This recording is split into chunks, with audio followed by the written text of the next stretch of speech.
What's up, guys? Today we're looking at early round running backs. Must draft, must avoid, or who knows? But starting us off with the ADP at 2.3, the number one running back off the board. Everyone knows his name, Christian McCaffrey. I've never heard of the guy, actually. I think he's a must draft. I think he's the best running back in fantasy football, and you're going to get the PPR upside with a guy like Christian McCaffrey. He gets a full season in that Niners offense. We see what he can do. Yes, Elijah Mitchell might take some production away if he's healthy for a full year, but I think Christian McCaffrey is definitely the number one running back off the board, and if you can get him at the 2 or 3 overall spot, I think that's a must draft. Yeah, I hate to say it because I hate the 49ers. I hate them with a passion, but if I got the 1 spot, I'm taking Christian McCaffrey. I'm taking him in the first overall running back off the board, first over player off the board. So yeah. Christian McCaffrey, like you said, he's got the passing upside. He's got the rushing upside. I know there's a lot of guys in that 49ers offense, but don't be discouraged. Christian McCaffrey is that guy. Must draft. 100%. Looking at the next guy with an ADP of 3.3, the next running back off the board is Austin Ekeler. And I'm saying must avoid here. Yes, I think Austin Ekeler is probably going to finish as a top 10 back, but currently he's going at the second back off the board. He had a lot of rushing touchdowns, and he's not really a rushing type receiver. He's more of a PPR type of guy, so probably going to see some regression there. I think, especially if you have to use the 3rd overall pick on him, I say take a guy like Cooper Kupp, take a guy like Jamar Chase, take a guy like Travis Kelce even. And I would say avoid Austin Ekeler just at the spot he's going. If you can get Austin Ekeler as the 8th, 9th overall pick, 7th overall pick even, draft him. But as his current ADP, I'm must avoid for Austin Ekeler here. Yeah, I agree with you on that one as well. Like you had said, he had a lot of rushing touchdowns last year, which, as we know, that's a pretty fluky stat. Touchdowns and picks kind of vary from season to season. You can't count touchdowns. You can't say that they're going to happen for sure. So that's a little bit of a stretch, Austin Ekeler. I don't think he's going to be horrible. Like you said, if you could get him in the later first, absolutely take him for the value. But I don't think Austin Ekeler is going to have the season that he did last year. No, 100%. And now they have Kellen Moore, who's a more pass central type coach. So they're going to be throwing the ball a lot more like Dak Prescott, who throws the ball 40 times a game. You're going to see that now with Justin Herbert throwing the ball 40 to 50 times a game. And yes, maybe that helps Austin Ekeler because he's a PPR back. But let's not forget they just drafted Quentin Johnson. Keenan Allen, at least as we know, might not be hurt next year. Mike Williams might not be hurt. If all those guys are there, you're going to see some production, lower for Austin Ekeler. 100%. But next, we got Saquon Barkley, one of my favorite running backs this year. He just got paid. They only gave him a 1-year deal. So I think that Saquon Barkley has a chip on his shoulder, and he's going to come out with a fucking bang this year. I think that he's got something to prove. I mean, he's got the whole backfield to himself. There's no one competing for any carries. And honestly, any receiving catches out of the backfield either, because Saquon Barkley can do it all. He can catch out of the backfield. He can take off for 80-yard touchdown runs. Saquon does it all. That's a must draft in my eyes, Trev. Yeah, I'm on must draft for Saquon Barkley, especially as the current ADP where he's going at the 9 spot. I just think that Saquon Barkley, he's going to be on a revenge tour. That offense runs through Saquon Barkley. We already know that. And as of last year, we see that this Giants team can win games, and they can stay in games late, allowing Saquon Barkley to run the ball a little bit more. So I think an ADP at 9 for Saquon Barkley, taking him at the 1-2 turn, is not a horrible spot to take the 3rd overall running back off the board. Not at all. Next up, though, we got a rookie, Benjon Robinson. Now, I do like Benjon. I think he will be a great back in the NFL, but with an ADP of 8.3, this is going to be a must avoid to me. Kind of pinging off what I had just said, kind of contradictory, but he's a rookie. To me, drafting a rookie in the first round is absolutely crazy when we have not seen him go against NFL talent before. So that's how I feel about it. Bijan's going to be a must avoid for me. Yeah, I'm like an on Benjon Robinson. I think he is one of the better running back talents we've seen come out of college. Although in PPR style formats, I think that his receiving upside might be limited with Cordero Patterson there. And let's not forget, they used to give the ball 15, 20 times a game to a guy like Tyler Algier, who did average 80-plus rushing yards a game. So obviously Benjon, I think, is better than Algier, and I think he'll outdo that. If you can get Benjon in the early 2nd round, I'm saying must draft. That's easy. But at his current ADP at 8.3, I don't know if I'm spending an 8th round pick on Benjon Robinson when maybe Travis Kelce, maybe Cooper Kupp, maybe guys like that are still on the board. But I'm on Benjon Robinson. I'm so like I don't know what to think. Just rookie running backs never really perform. We saw Bree Hall get hurt, but he was doing pretty well. Kenneth Walker finished as a decent RB last year, but like all these running backs, we haven't really seen a bell cow top 5 rookie running back since Saquon Barkley, and maybe he can replicate that, but it's a risky pick to take in the first round. 100% agree with you there, Trav. Why don't you give us the next guy here? The next guy is Tony Pollard. His current ADP is 20.3, and I am saying to must avoid. Yes, Zeke is gone. He's going to be the bell cow guy there, and he's going to get 15 to 25 touches a game.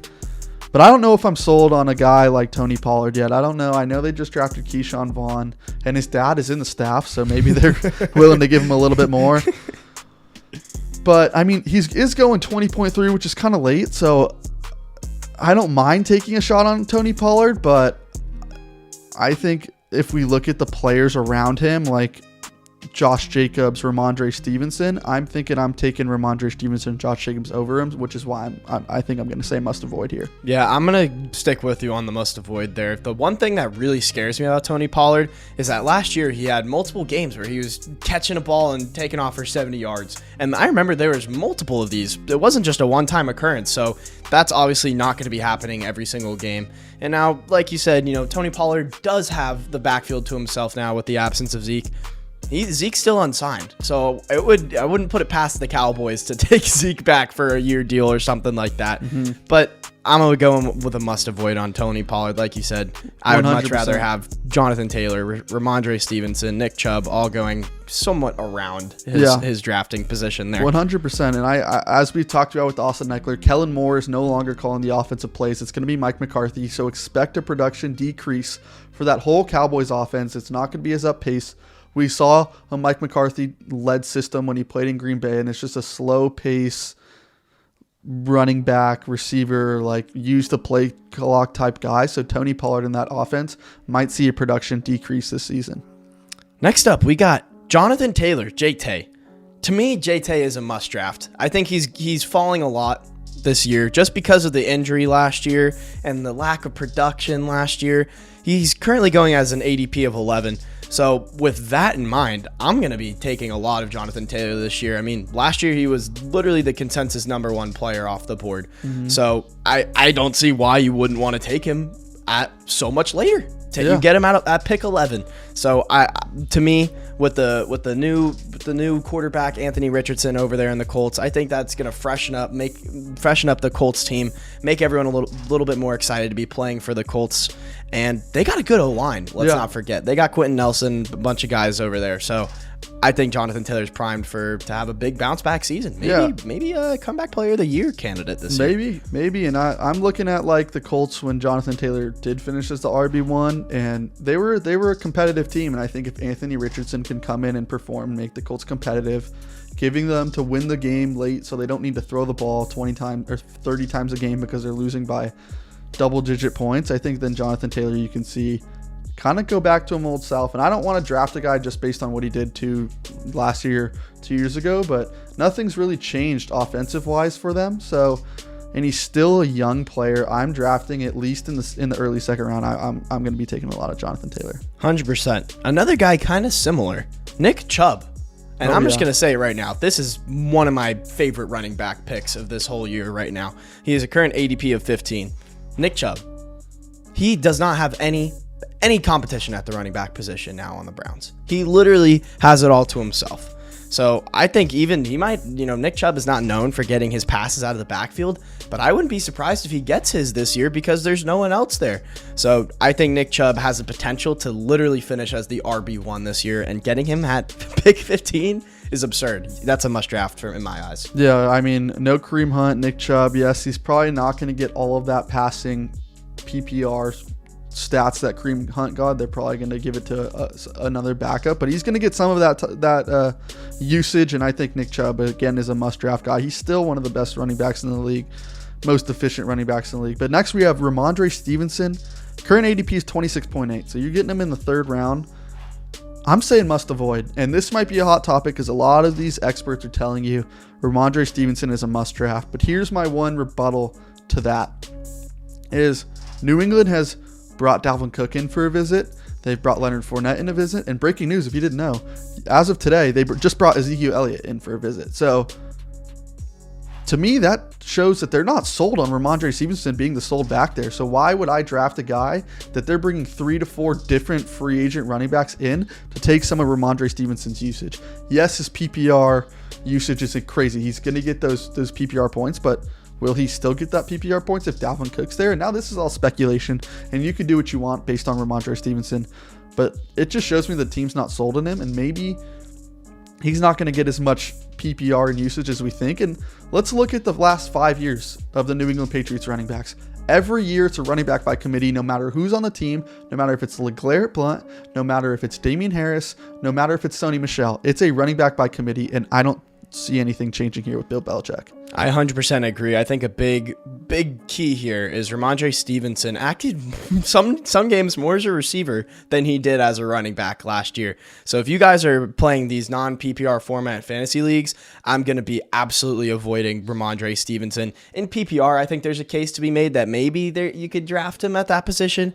But overall, it's going to be a must avoid for me. I think there's too much risk there in the air with New England, just their running back position in general.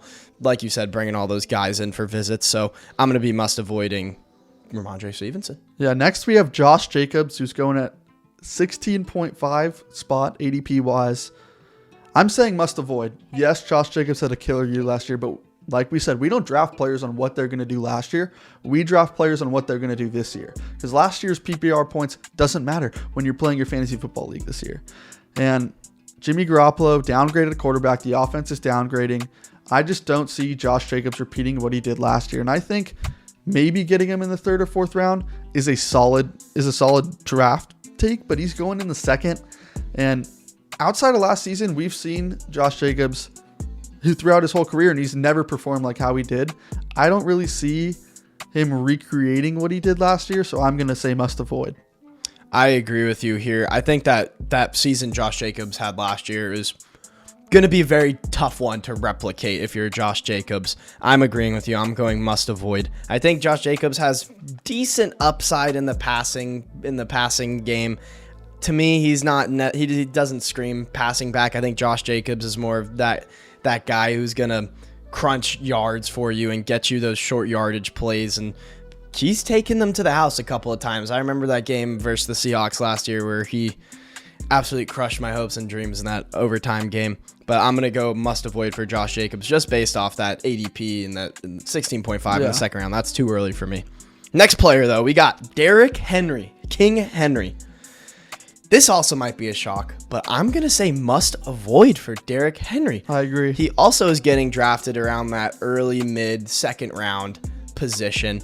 But I think Derrick Henry is finally going to have his age catch up to him. I think that he's going to have a huge step back this year, big regression. I don't know. I mean, they just brought in DeAndre Hopkins, so maybe that excites the Titans a little bit more for, they're going to have a winning season. But I really don't see it. I think that team is going to be crumbling in the next couple of years, and Derrick Henry along with it. Yeah, Derrick Henry, I'm a must avoid here. I think a lot of people draft Derrick Henry just simply based on his name value because people think he's the best running back in the league, but that doesn't translate to fantasy points. I'm looking at Derrick Henry, and I think a lot of people are trying to chase that 2020 season that Derrick Henry had. And I don't think you can draft players just based on he had a 2,000-yard season 2-3 years ago. I think there's definitely a regression year for Derrick Henry. I'm not going to guess when it's going to be. I'm not going to sit here and try to guess when he's going to regress and when his age is going to catch up to him. But I'm just simply not drafting him just based because I think he's going too early. He got injured last year. He didn't even break 1,000 yards in 2021, 2022. I'm avoiding Derrick Henry. I think he's going early, like I said, just because of the name value that it holds with drafting a guy like Derrick Henry.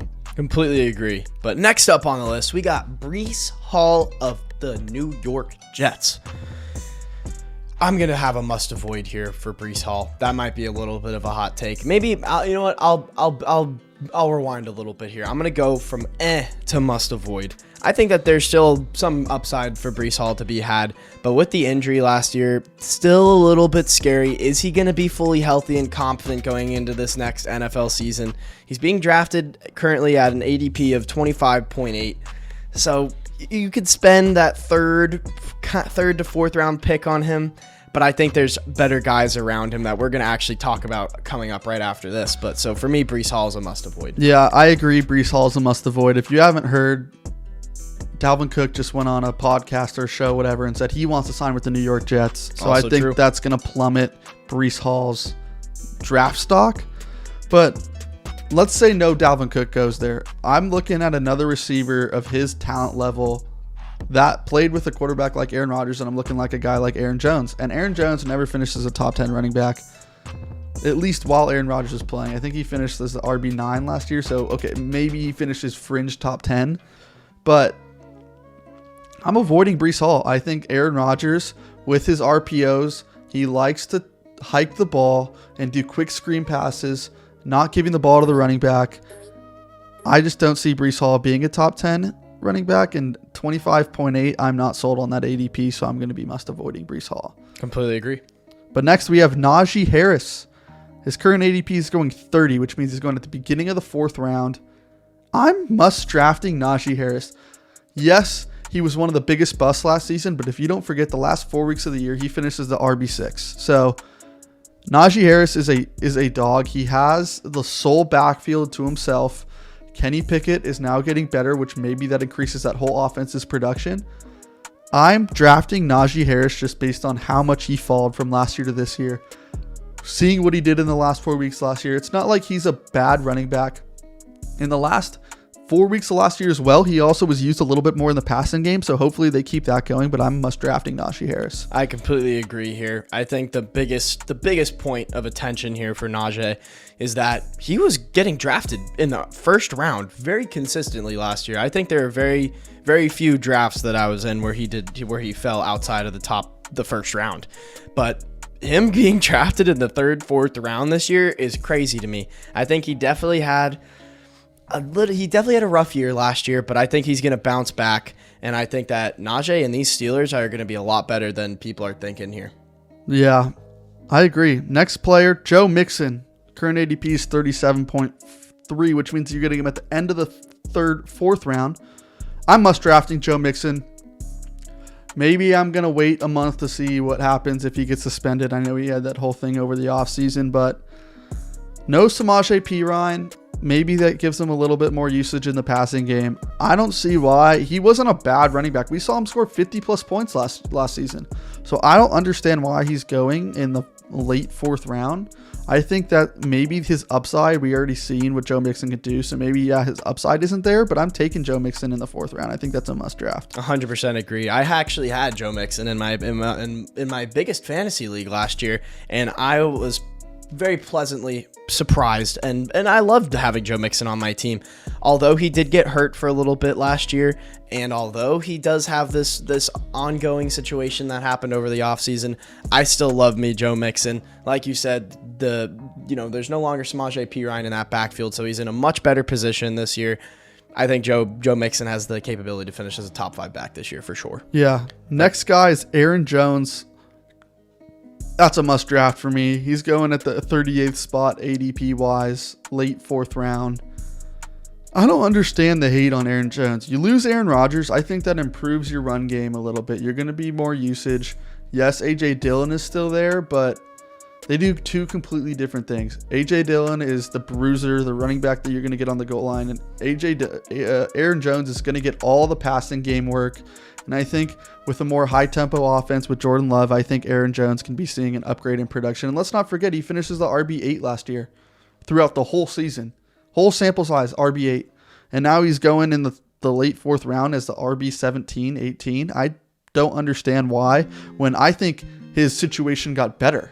And I think he can improve more than his RB8 thing last year. I could see him being an RB6, 7, 5. So I'm must drafting Aaron Jones. I agree with you. I was very high on Aaron Jones last year as well as this year, and with his ADP falling from last year, I only love Aaron Jones' selection that much more. Like you said, he finished as the running back 9 last year in fantasy wise, that is. But I love it. I think, like you said, with the absence of Aaron Rodgers and with a lot of the receivers leaving the Packers to follow Aaron Rodgers to the Jets, I think that's going to help the running back room as a whole over there in Green Bay. I think you guys are going to be forced to run the ball a little bit more and get Jordan Love comfortable back there, you know. Hand the ball off, you know, do that. Get him confident back there. And then obviously I think Jordan Love will be throwing the ball as well. But Aaron Jones, love the pick there down at an ADP of 38. Yeah, next guy is Jamir Gibbs. His current ADP of 36, late 4th round. I'm must drafting Jamir Gibbs. I think this is the guy that is going to be what we all thought DeAndre Swift could be in this Lions offense. I'm taking him. I could see this guy getting 8 to 10 catches a game. Checkdowns from Jared Goff, just like Todd Gurley did back in the day. No, I'm not comparing Todd Gurley and Jamir Gibbs. I'm just saying the passing game usage could be similar. I'm taking Jamir Gibbs as a must draft. 100% agree. If you haven't seen our other fantasy football videos yet, go check them out because I have been very high on Jamir Gibbs this whole season. I think that he also, honestly, he could play the receiver position too. I'm seeing videos being released from Lions training camp that he's just absolutely routing guys up and looking like he's a receiver out there. So honestly, my comp to Jamir Gibbs is going to be Alvin Kamara. I think that they have a very similar game. Jamir Gibbs is very shifty. He's quick. He's from Alabama. Kind of similar to Alvin Kamara with the quick shiftiness and the upside with Alvin Kamara catching the ball out of the backfield. Jamir Gibbs does that same thing for me.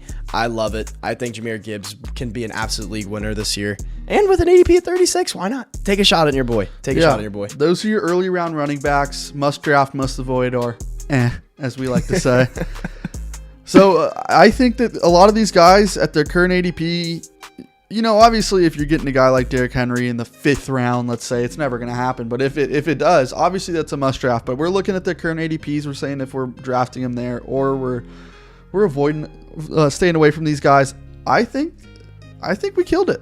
I think we did too. But if you guys disagree and you think we did not kill it, go give us some smoke in the comments and we will be arguing and commenting back to you guys. But if you enjoyed, go hit that subscribe button, go hit the like button, show us some love. We appreciate you guys watching and tuning in to the fantasy videos. Thank you so much. And Trav, yeah, and watch out, we are going to do a subscriber fantasy league this year for a big prize pot, so stay active in the comments. We're going to be picking a couple of you guys to do a fantasy league with us, testing our fantasy knowledge along with you guys. But as always, cue that outro, baby. Peace.